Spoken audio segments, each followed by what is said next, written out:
And joining us on the show tonight is Lieutenant Colonel Daniel L. Davis, military expert and host of Daniel Davis Deep Dive on YouTube. Welcome to WION, Colonel Davis.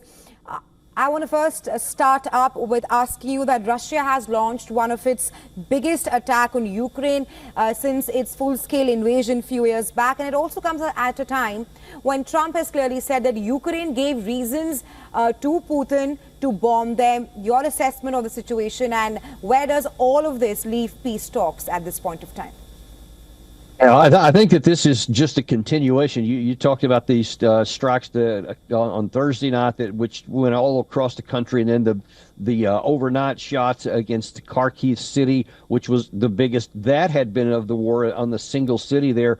And I think you're just going to continue seeing this. When we saw Putin respond to his bombers being attacked on the same days that he had a civilian train attacked in southern Russia, another bridge that was knocked out in the southern part of the country, when the Kursk bridge was again attacked underwater, I think that he finally had just reached a point where he's going to take the gloves off, I think. And I think that what you're seeing in the anger that he had when he addressed the nation was very unusual for him. And so we've seen now 2 straight nights of significant bombing, and I doubt that that's the end of it. That's all coming simultaneous with increased capacity on the front lines, especially in the Sumy area and in the Kupiansk and Liman area on the eastern front. And you ask how this is going to play out towards peace talk. I think Russia has clearly indicated there's not going to be a peace negotiations. They have said that if you don't take this 12-point plan that they gave at Istanbul last week, which frankly is pretty much terms of surrender, then their ambassador to the United Nations said then they will win on the battlefield. And that looks like exactly what they're doing. Colonel Davis, you do speak of how there's no end to the attacks from Russia and Ukraine, and now Russia has said that there's going to be no peace negotiations. That's what you say. I will seek your assessment on the fact that Trump has said that he hopes no nuclear attack from Russia. At this point of time, how much influence does U.S. actually have on Russia? Because for the past few months, we have been seeing the U.S. president urging the hostilities to stop, but there has hardly been any change on the battlefield.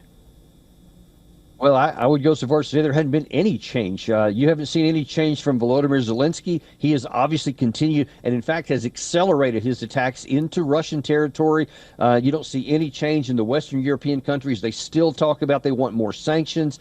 They want to build up combat power. They want to keep supporting Ukraine. And then on the Russian side, they have continued without stop their offensive operations on the front line and are now accelerating their air campaign. So if you're just looking at the reaction of it, the truth is the U.S. president has had no impact on any of this. The question is going to be, is he going to be willing to walk away from this and completely leave it up to the two sides to figure out, along with Europe, or is he going to do what Lindsey Graham wants, which is to put in sanctions, whatever? That's not going to have any impact on the battlefield, though.